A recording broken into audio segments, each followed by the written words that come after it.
콧대 뺏김 도망치는 사람들 Ready to analyze 코인호 사크생 깨기 하지 말이요.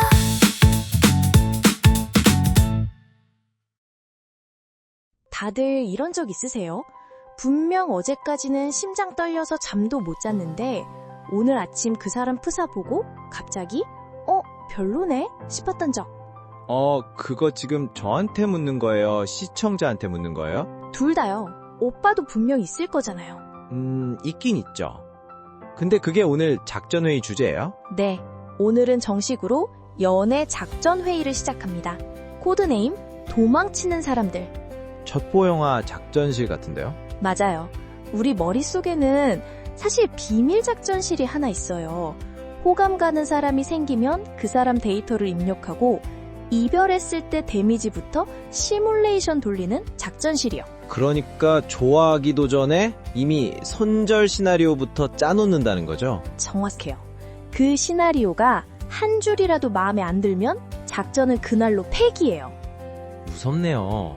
근데 그게 진짜 20, 30대 연애 디폴트 모드인 것 같아요. 이 작전실 이름이 있어요.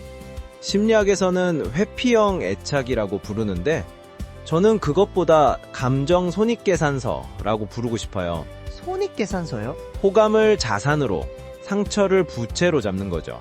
자산보다 부채가 클 것 같으면 시작하기 전에 장부를 덮어버려요. 저 솔직히 말할게요. 저 이거 직접 해봤는데요.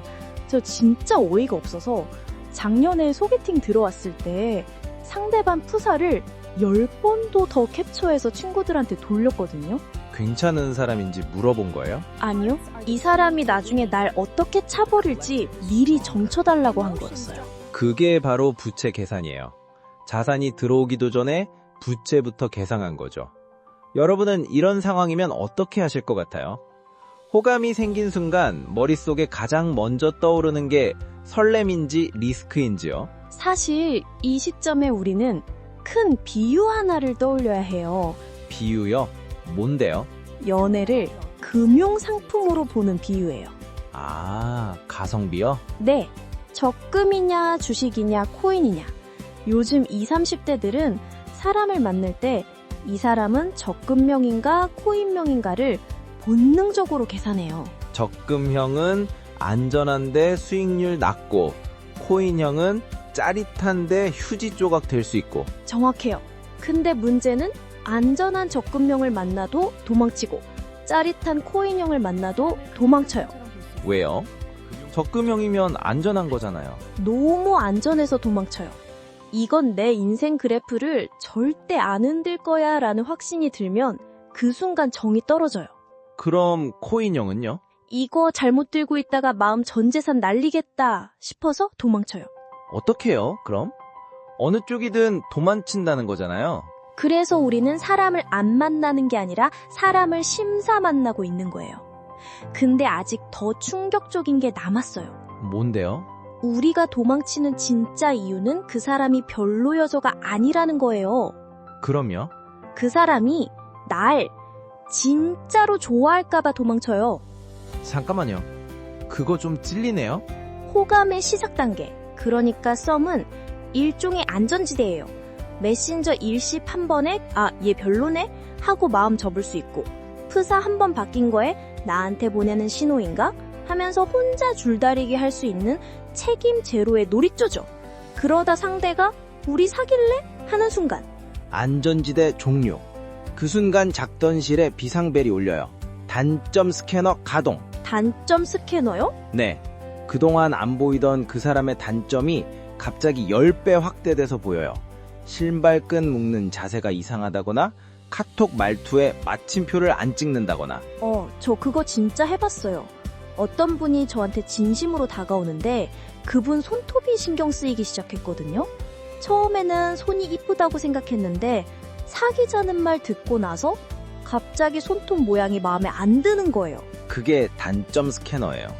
사실 손톱이 문제가 아니라 이 사람이 내 인생에 깊이 들어오는 게 문제죠. 와, 이건 진짜 소름. 그래서 저는 이 현상을 회전문 연애라고 불러요. 회전문이요? 백화점 회전문 알죠?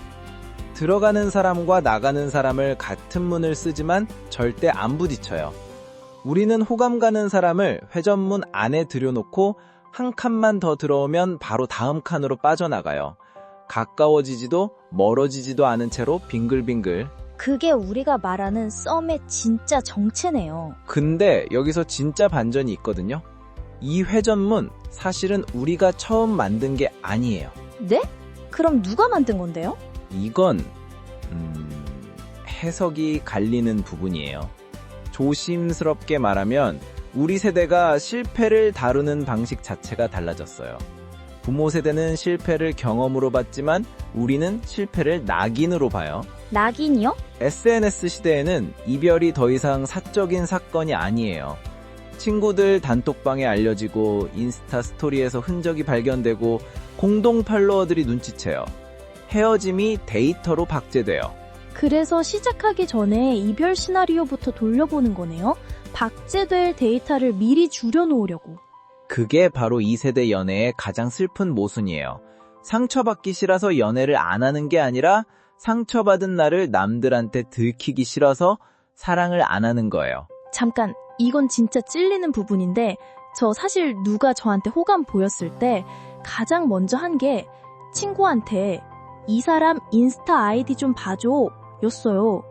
그 사람이 좋은지 보려고 한 게 아니라 내 친구들 보기에 이 사람이 부끄럽지 않은지 검열한 거였어요. 그게 자기 자신으로부터 도망치는 거예요. 정확히는 있는 그대로 사랑받는 나로부터 도망치는 거죠. 왜 우리는 그게 무서워요? 유력한 설명은 있는 그대로의 나를 한 번도 자산으로 평가받아 본 적이 없어서요. 성적, 학벌, 직장, 외모 다 점수로 환산되는 세상에서 살았는데 사랑만은 무점수 무조건 입장이라고 하면 오히려 불안해져요. 그래서 우리는 사랑마저도 점수를 매기게 됐고 그 점수를 따기 위해 도망친다. 이게 끝이 아니에요. 진짜 문제는 지금부터예요. 이렇게 도망치다 보면 어느 순간 회전문이 멈춰요. 멈춰요? 회전문 안에 아무도 안 들어오는 순간이 와요. 그때 우리는 비로소 깨달아요. 도망친 게 아니라 갇혀 있었다는 걸. 그 회전문 안에 혼자 갇혀있는 사람. 그게 우리 모습이라는 거잖아요. 근데 이게 해결된다고 끝이 아니에요. 사실 이 회전문 다음에 더 큰 격이 우리를 기다리고 있거든요. 네? 그게 뭔데요? 그건 오늘 다 얘기하기가 어렵고 다음에 제대로 풀어야 할 것 같아요. 오빠, 오늘 결론이 너무 무거운데요? 결론을 안 내릴 거예요. 사실 못 내려요. 왜요? 이건 정답을 알려준다고 해결되는 문제가 아니거든요. 시청자 여러분 각자가 스스로한테 물어봐야 해요. 그럼 시청자분들께 질문 하나 드리고 갈게요. 오늘 하루 여러분은 누구로부터 도망쳤어요? 어떤 사람의 카톡일 수도 있고 어떤 약속일 수도 있고 혹은 거울 속 자기 자신일 수도 있어요. 오빠 말에 동의하면 좋아요. 제 말이 더 와닿았으면 댓글로 알려주세요. 그리고 다음 4화에서 진짜 핵심이 나와요. 다음 4화 제목이 철벽의 고독이죠? 네, 오늘 우리가 회전문이라는 비유를 썼다면 다음화는 그 회전문을 아예 닫아버리고 쌓아올린 철벽 이야기예요. 절대 안 다치는 안전한 연애를 만들었더니 정작 자기 자신이 그 안에서 외로워지는 역설. 와, 그거 진짜 우리 얘기네요. 다음 4화에서는 왜 안전한 연애일수록 더 외로운지 그 메커니즘을 풀어볼 거예요. 오늘 작전 회의는 여기까지.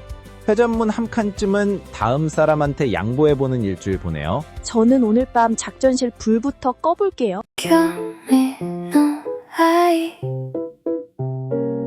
회전문 where do we go next